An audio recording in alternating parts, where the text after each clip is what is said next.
titsimani. Zikomo kwambiri Tisintha Alliance. Zikomo kwambiri. Tufuna kutsutsana ndi achisi kuti tizibekabe ma tax holiday kwa makampani amene abwera kunoko. Chimene tupangisa nchoti tikuona ngati kuti msonkho nimene wapangisa kuti anthu azayambe makampani kunoko. Koma tione zinthu zimene zikuletsa makampani kubwera kunoko, nkhani ya msonkho ndi number 11 pa zinthu 18 imene anapangira kafukufuku a Chamber of Commerce. Then tikuona kuti sibwino kuti zapatsa ma tax holiday makampani obwerawo. Chifukwa chakuti akabwera kuno ndalama zonse zimapita kunja. Ndipo ambiri ikatha holiday yamakhala kupanga ma losses kuti safuna kupereka msonkho. Tione dziko ngati Zimbabwe kumene kuja kuli ma tough conditions. Samalowa kuti ndalama zonse zituluke pa za profit. Kuno timalowa 100% kwa makampani akupita kumene makamba business. Ndeti yang'ani zenizeni kodi zikuvuta ndi chani kuti anthu abwere kunoko azambe ma business. Ife tikufuna kuti monga Mafunde makampani akubwera kunochoka kunja tiyesese kuti Malawi azikhalanso momo. Tione mande mazena amene kuti tupanga demand 50% local participation. Zikatero ndi kuti misonkho ija mwina chinyengo chichepa. Tifunanso kuona kwa manga kwa anthu osauka kwambiri kuti pakali panopo kuti munthu akhale banja ndi anafolo mblante ya munthu kalilongwe amasowa pafupi 100,000 kwacha. Ndiye ngati kuchaja msonkho pa ndalama zimene zozo tikuwapweteka anthu amenewo. Ndiye ife tingadzapwetsa policy yoti anthu olandira ndalama zochepa fika 100,000 kwacha tisachaje msonkho. Ndiponso zinthu zimene amagwiritsa ntchito zambiri monga sopo, kamaluwa, lifeboy, sunlight kumene kuja tichotse misonkho ma VAT. Chifukwa chakuti amene sangathe kuti azidyetse okha koma athandize monga boma. Ndiye boma la Mafunde zaonetsetsa kuti anthu osauka kwambiri tiyayang'anire pa msonkho. Komanso makampani opeza bwino kwambiri azipya msonkho waukulu. Zikomo kwambiri. Zikomo kwambiri. Mambo Nessa, dziko la South Africa lakhala likuvutika ndi kuthandiza anthu akuda kuti nawonso atenge gawo pa chitukuko cha dziko lawo. Chifukwa cha mmene mwina anthu akuda sadakonzekeretsedwe kuti kodi tikadzalandira ufulu tikhoza kugwira bwanji ntchito imeneyi kuti nafenso tiyamboyendetsa ma business tiyamboyendetsa nawo dziko. Malawi ngati titati 50% adzikhala nawo pa ma program amenewa yonena kuti ikabwera company 50% ya company imeneyo akhala Malawi. Muwakonzekeretsa bwanji Malawi kuti agwire bwino ntchito asadzatichititse manyazi kuti taonana anayesera koma alephera. Timangona tikuchita mantha osabweretsa policy ngati ya black empowerment mukabangira ku South Africa kuja. Fika ku South Africa ngati company sikulemba anthu okuda samawina ma contract aboma. So kunonso tione ngati company ibwera kuzamba panga business kuno ngati palibe Malawi akutenga mbali ndeti asadenge asawine ma contract aboma. Company yakadeka inabwera kunoko kudzapanga mining. Koma ndi angati adayamba ntchito zazikulu. Anthu athu tanayamba ntchito zapansi. Pamene ma engineers onse anayochokera kunja. Zikomo kwambiri. DPP. Ya, zikomo kwambiri. Ndikuvomeza zimene anyondo anena kuti foja akuta subject misonkho yambiri. Zonayi ku Kasungu komanso ku Mchisi anthu akudana kwambiri chifukwa pali misonkho 1% kupita TCC 2% RAT so ndiye imene siya chilungamo tisinde zimenezo. Koma sinivomera zimene akunya kuti ngati president akaona ndalama ndiye kuti zino ndi treasonous.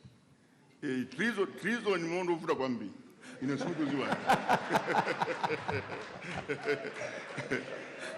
Tisachule treason ya treason ni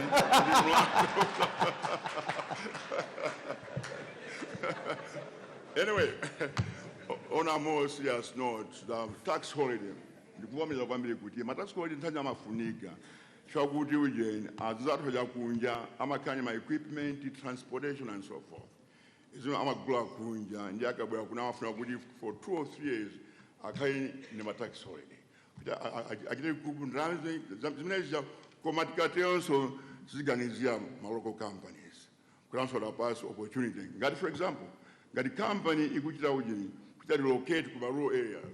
Kubira ansakufuna kupita, makapena safuna kupita, ta pass tax exemption or deduction, and so on and so forth. The males of Tizichita. Now, if in time in Dabram Boma, for 2004, tax rate in 40%, corporate, 40%, commercial baseline in 2,500. In the United States, tax rate corporate will 30%, commercial now is a minimum, minimum civil service. The lowest paid civil servants as a breaking song. That's what we did. It's like that when we go through kind of my form was for example, I'm sorry. UDF. Ine ndivomereze ndi anzanga amene akunena kuti Amalawi sakupindula pa misonkho. Komabe anzanga soyena anatchulaso za tax holiday makampani amene amabwera kuchokera kunja. Nditsutsane nawo amene akunena kuti nzofunika kuti tichotse. Chifukwa ife ngati dziko tikuyembekezera kuti achinyamata athu apeze ntchito. Kuti chuma chipite patsogolo timadaliranso makampani amene amachokera kunja. Vuto si lamulo la tax. Vuto ndi atsogoleri a ndale. Akabwera makampani kuno amadyera mumenemo. Ndakamagwirizana makampani amenewo ndi mumakhalapo ma tax breaks. Pa makampani amene sionerera kuti apeze tax holiday. Pali makampani oyenerera komanso pali makampani amene sakuyenerera. Ife pamene tikunena kuti Amalawi atipatse mpati kuti titenge boma. Tizapanga zinthu zingapo. Choyambirira tifuna kuti tibwese system yatsopano ku MRA. Mukudziwa mbuyomu boma la Malawi limatenga ndalama za dziko kabwereka mabanki panga post ngati tax. Komanso tikudziwa kuti chuma chathu cha dziko lino sichikupindula Malawi. Ife tizaonetsetsa kuti tibwerese ndondomeko yabwino kuti Malawi aliyense akhala kudziwa kuti ndalama zawo zikuyenda bwanji. Njira yake ndikuonetsetsa kuti mabungwe amene amayang'ana ndalama ngati apolisi ndi mabungwe ena ambe kugwira ntchito. Pamene pa Amalawi ayamba kupindula akaona kuti msonkho zawo zikugwira ntchito, kuti zikugula mankhwala, zikugula chimanga, misewu ikumangidwa, akuona kuti miyoyo yawo kusintha, ndi chikhulupiriro kuti Amalawi akhala ndi chiwiri kuti alephere msonkho. Zikomo kwambiri PPM. Ya zikomo ine ndigwirizane ndi anzangawa koma nditsutsane nawonso. Chimene nditsutsane nawo onse amene akungoti msonkho. Apa tikunena zoti amene akubwera kudzamba business kuchokera kunja timapatsa tax holiday. Amalawi sakhala nawo moyo umenewo. Kodi msonkho wake ndi uti? Misonkho Malawi muno yayikuluikulu ilipo ingapo. Pali corporate tax, pali VAT, pali pay as you earn, pali import duties, pali excise duties, pali banking taxes, pali tina ting'ono. Misonkho ina yonseyi anthu amene amatolera amakhala ma agents. Otenga ndalamazo kuchokera kwa ma consumer, anthu amene amadya service ya boma kumakapereka ku boma. Umene amalipira anthu amene ayamba makampani muno pa ma profit yawo ndi corporate tax. Ife PPM manifesto yathu ikuti aliyense oyamba business adzapatsidwa zaka zitatu osakhuma msonkho wa corporate. Ina yonseyi amene amatolera misonkho imene ija monga pay as you earn. Ngati nalimba munthu ntchito ndimangondula m'malo mwa boma nkukapereka uko. Vuto tili nalo ndi kukwera kwa misonkho. Misonkho yathu ma rates ndokwera kwambiri. Ma 40% akuachulawa ndi kupha kumeneko. Ngakhale 30%. Msonkho titakhala kuti tikuchita manage bwino monga mmene tikufuna tichitire ife PPM. Kuti misonkho yayikuluikulu iwiri ya VAT ndi pay as you earn azitolera ku maboma. Sitimvetsetsa kuti munthu akhumeka msonkho yake kuchitipa kabwere kulilongo nakangobedwa. Ife tikuti zimenezo ayi. Ndiye tikachita wide tax base ngati choncho ndiye kuti basket ikhala yayikulu. Zikomo kwambiri. Tisira pamenepo. zikomo chipani cha fuko. Zikomo kwambiri choyamba ndigwirizane ndi president Labour Party, New Labour Party. Amene anena kuti anthu ambiri amene akupereka misonkho ndi amene so alibe ndalama zokwanira. Anapereka chitsanzo kunena kuti mwina ambiri munomu msonkho salipira ifa ndiopeza bwino. Misonkho yambiri imene yabwera pa zaka 5 zapitazi inabwera chifukwa cha umphawi mbomamo mwachitsanzo kudula nambala ya galimoto akukonzera nambala ya galimoto 15,000 kwacha chifukwa chani kodi boma lilibe ndalama. Ana sintha nkhani ya msonkho kwa anthu a transport ngati AXA mwachitsanzo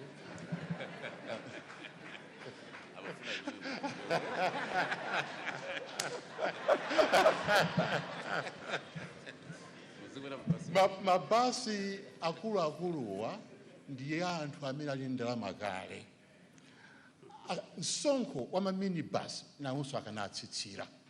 Sili kupanga nsanje ndi mabasi akuluakulu ayi, izo ndi zabwino ndithu, komanso amaminibus nawonso msonkho akawuda basi yawo ukhale ozitsira kwambiri, nawonso apeze mpata ophukira afanane ndi ndani ndi anthu amabasi akuluakulu aja.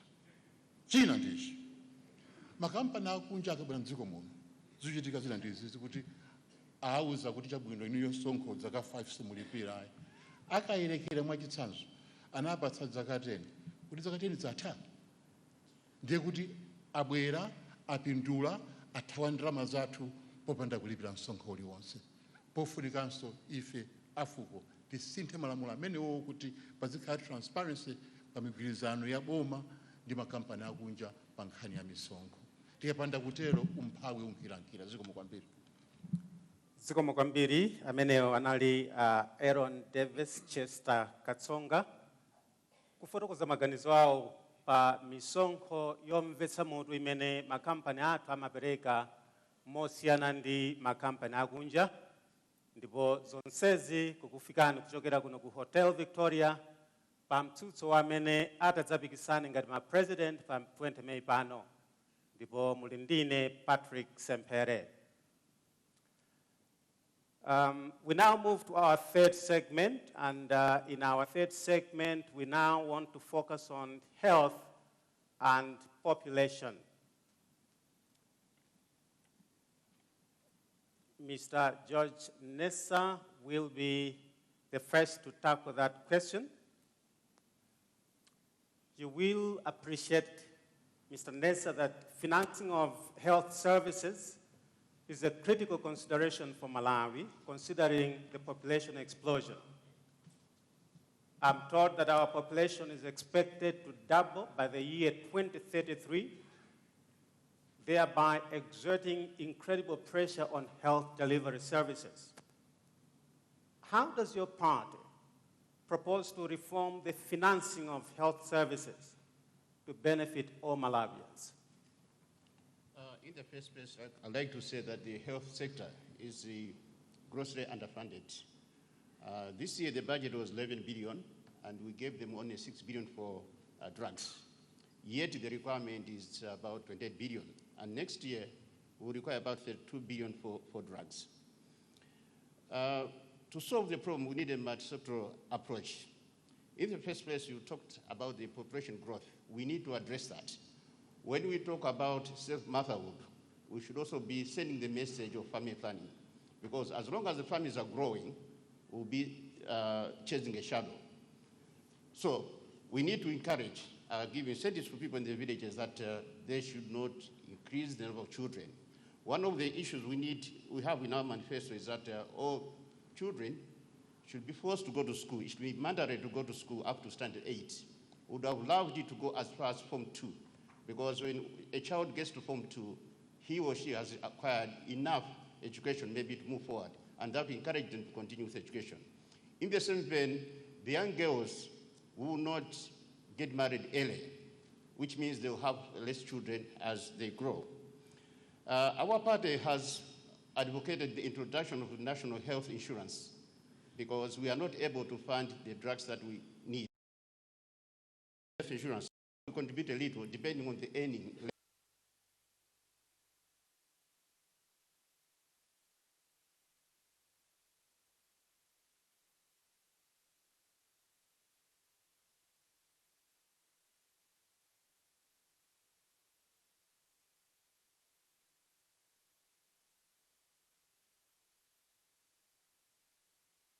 It is important that the health sector is given a lot of attention in terms of control. There's a lot of pilferage of drugs and resources within the health sector. So there's need for control of our resources. Thank you. Thank you. You've touched on the question of family planning. You will agree with me that this matter has been a hot potato in our culture, where having a huge family is prestigious. How do you take Malawians along with you without disadvantaging your own political career, where you could be decampaigned for, postulating something that's alien to our culture? Well, I also need to be careful because as a Catholic, we don't advocate birth control. We don't advocate the measures that a few organizations are, but I think what we need to do is to give incentives to people so that they make a decision on their own. For example, if we put a law to say government will sponsor up to 4 children, free education in primary schools, and free health services up to 4 children, then the people will be limited to have only 4 children and not more than that. If they go beyond that, then they should be able to meet the extra expenses. That might encourage people to have smaller families. Plus, education is very important. Thank you. Thank you. Nasaf? Malawi, if you travel around the region, our capital cities were the only nation that I've seen that actually actively breeds mosquitoes.